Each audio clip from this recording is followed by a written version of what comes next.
Digamos que você precisa interligar dois quadros, só que não tem ideia de como fazer isso. Logicamente, você deve estar pensando em derivar, de um quadro para o outro, ou derivar o cabo de alimentação antes de alimentar um dos quadros. Ou seja, você pega o cabo lá do padrão, em algum ponto, cria uma caixinha de inspeção e ramifica ali para alimentar os quadros. Será que isso pode? Será que tem alguma coisa que permite? O que a norma fala sobre a derivação entre quadros de distribuição? Bom, turma, eu já adianto que eu não achei nenhum item especificando sobre a derivação entre QDCs na norma. Mas, como sempre, existem outros itens que nós devemos estar atentos, como, por exemplo, o item 4.2.5.1, que diz que a instalação deve ser dividida em tantos circuitos quantos necessários, devendo cada circuito ser concebido de forma a poder ser seccionado sem o risco de realimentação inadvertida através de outro circuito. E também o item 4.2.5.3, que diz que devem ser previstos circuitos distintos para a parte de instalação que requer um controle específico, de tal forma que esses circuitos não sejam afetados pelas falhas de outros. Então, analisando esses trechos, o mais correto a se fazer seria instalar um QDG, um quadro de distribuição geral, próximo ao QM, que é o quadro de medição, ou seja, o padrão, e a partir dele sair com os circuitos para alimentar os QDCs que existirem na edificação. Assim, os cabos de alimentação eles saem do quadro de medição e vão para o QDG. E nesse QDG nós teremos as proteções para o QDC principal e para o QDC secundário. E de cada proteção seguem separado as alimentações para cada QDC. Observem também que o neutro ele é derivado nesse mesmo QDG, indo separado para cada quadro de distribuição. Mas aí que tá. A gente sabe que isso não é tão comum da gente ver nas instalações, tirando também que aumenta o custo.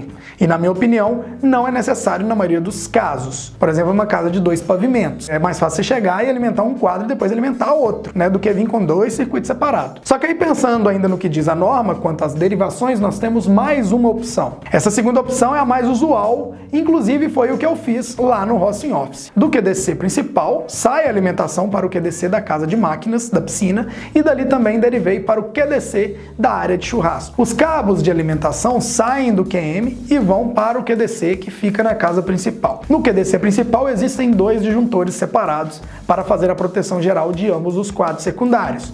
Um disjuntor bipolar de 25 A e cabo 4 mm² para o QDC da casa de máquina e outro disjuntor agora bipolar de 32 A e cabo 6 mm² para o QDC da área de churrasco. A partir deles, aí eu crio a alimentação de cada um dos respectivos quadros de distribuição secundários. Novamente, reparem que saem 2 cabos de neutro, indo um para cada QDC.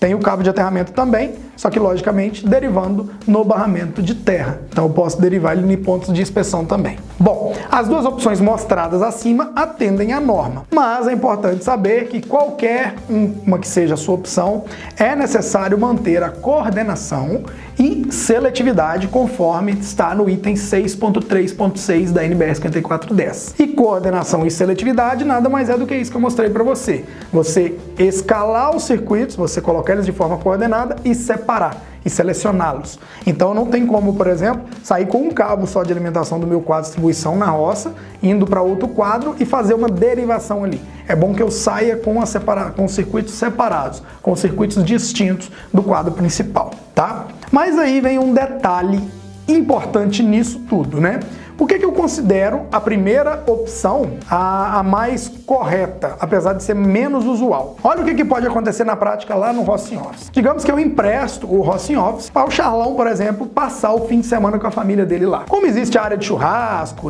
tem banheiro, tem quarto, é tipo uma casa de hóspede, eu não entrego a chave da casa principal para ele. Ele só vai usar minha área externa, com piscina e tudo. Só que para e pensa comigo. Digamos que aconteça algum problema e faça a proteção geral, por exemplo, de dentro da casa, ou até mesmo aquele circuito geral dentro da casa atuar. Pode ser o disjuntor geral ou até mesmo aquela atuação de um DR, por exemplo. E aí, o que vai acontecer?